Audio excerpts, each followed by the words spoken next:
Fala, meus queridos, estamos de volta aqui continuando essa sequência poderosíssima de questões, dicas para você revisar os temas essenciais e principais da prova do Enem de matemática. Então, segue comigo, continuando um pouco sobre o tema de triângulos. Aqui um triângulo agora muito famoso, que cai em muitos vestibulares e ele é cheio de características muito importantes para você se dar super bem nessas provas quando aparecer esse formato de triângulo. É o famoso triângulo equilátero.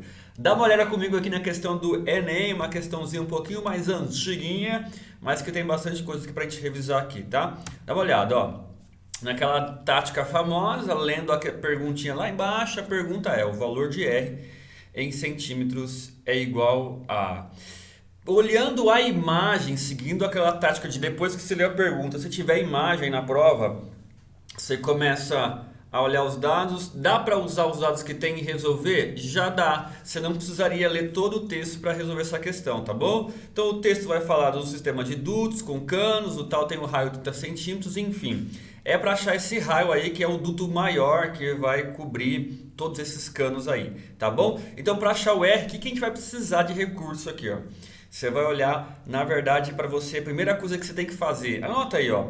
Toda vez que tiver circunferências tangenciando, a primeira coisa que você faz é ligar os centros. Marca os pontos centrais da circunferência e ó, conecta todos eles. Sempre vai dar um triângulo bacaninha pra gente, ó. Olha lá que legal.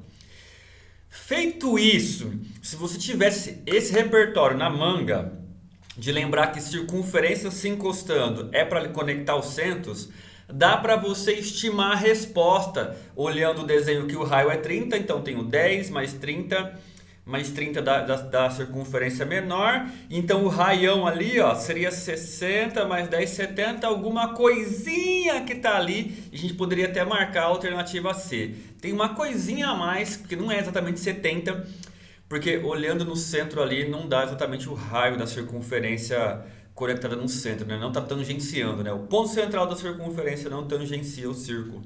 Então é um pouquinho mais que 70, mas não muito, tentando apelar para as alternativas aqui, que estão um pouco distantes dos valores, e tentando usar a noção visual, né? Que não é matematicamente muito segura. A gente sempre fala assim, não é seguro você tomar decisão com base na proporção do desenho, porque geralmente está fora de escala e não vai te dar uma precisão, né? Mas aqui no macete, naquela tática do dia de prova, aquela correria, você fala, bom, as alternativas estão muito extremas, mais próxima de 70 ali, que vai dar 70 e alguma coisinha, 74.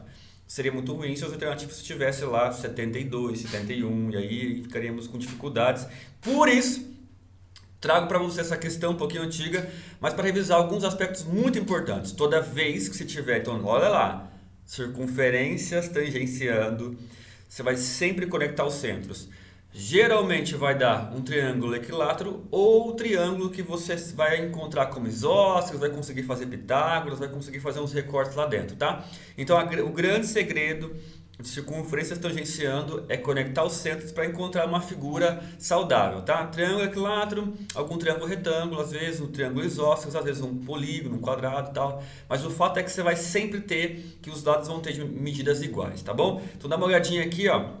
No caso de todas elas tangenciando, sempre vai ser triângulo equilátero aqui sendo 3, né? Se for 4, dá uma outra figura, você vai conseguir sempre uma figura que vai ter lados iguais quando todas elas estão tangenciando, tá bom? Então dá uma olhadinha aqui, ó, que legal. Essa figura então pra gente é um famoso triângulo equilátero. E o que eu vou precisar de recurso para lidar com esse triângulo equilátero? Você vai olhar para ele aqui, reconhecer a altura e a grande sacada é descobrir essa noção. Lembra dessa noção de duas partes para um. A parte do vértice do triângulo até o centro da figura do triângulo equilátero é duas partes em relação ao centro e ao lado de um lado do triângulo, tá? Essa noção aqui é uma noção de baricentro, né? Esse ponto central tem essa proporção na linha mediana, né? Então, na hora que a gente desce a altura, essa altura aí de todas as faces que você traçar vai dar um ponto de baricentro. Esse ponto é muito importante ali no equilátero.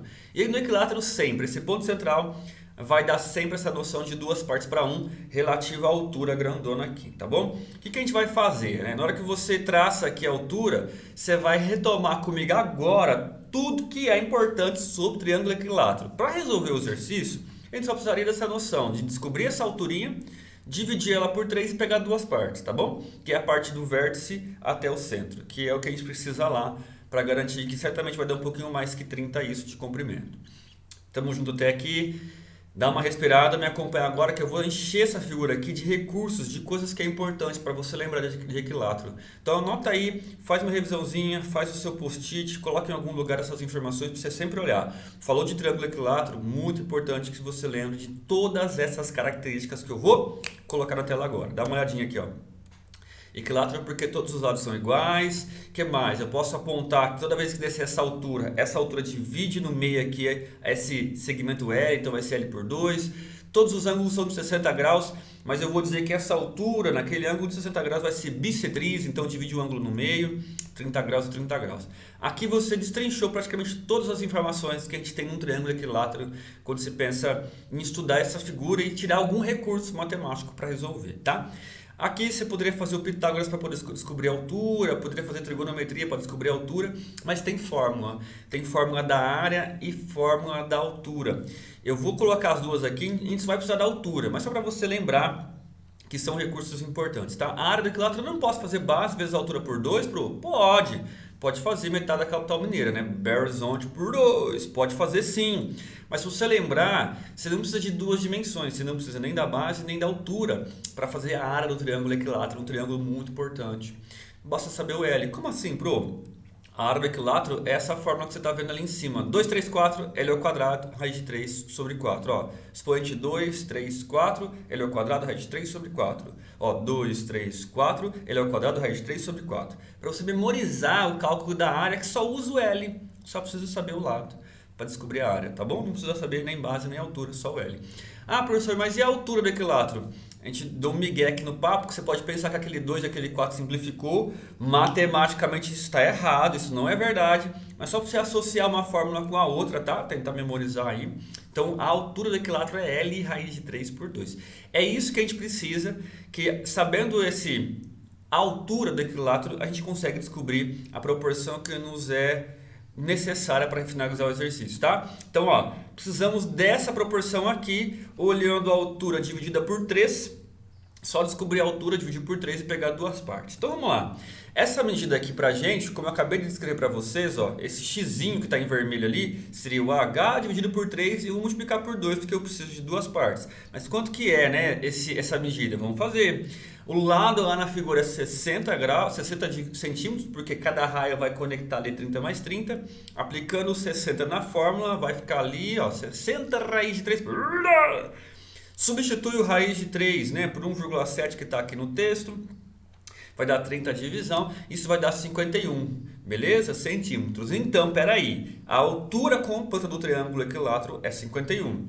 Dividida por 3 vai dar um valor, eu já multiplico por 2 para descobrir esse xzinho. Então, ó, substituindo aí, esse xzinho vai dar 34 centímetros. Tá bom? Então, finalizando essa parte aqui, você vai reconhecer comigo que é o seguinte, ó. Então, os 34 centímetros que a gente encontrou, o que eles são? Eles são a dimensão que está aqui em vermelho para você olhar, e ele seria aquele 30 mais uma coisinha que precisaria somar, e portanto daria 74 certinho, alternativa C, tá bom? Essa é uma questão mais densa, com muitas informações que eu trouxe para você. Espero que você possa parar um tempinho aí, retomar os princípios que você não lembrava e colocar na sua caixinha de memorização aí todas essas ferramentas de triângulo equilátero. Quais são elas mesmo, Pro? Pode me ajudar a lembrar? Aqui, ó, dá uma lembradinha. Dá um print nessa tela agora aqui, você vai ter a área do equilátero, que é importante se usar de vez em quando, quase sempre, né? A altura também, e todas essas conexões aqui na figura que você pode trazer. Professor, mas não tem um jeitinho mais rápido de escrever essas duas partes? Essa parte vermelha? Tem. Você sempre pode achar essa parte vermelha como 2/3 da altura do equilátero, né? É dividir por 3 e pegar duas partes. Então, duas partes das 3. E a parte de baixo, né, que é do centro até ao lado, né, da figura, o famoso apótema da vida, você pode fazer uma parte, né, que seria então o H da quilatra dividido por 3. É uma parte só de 1/3 do H da quilatra.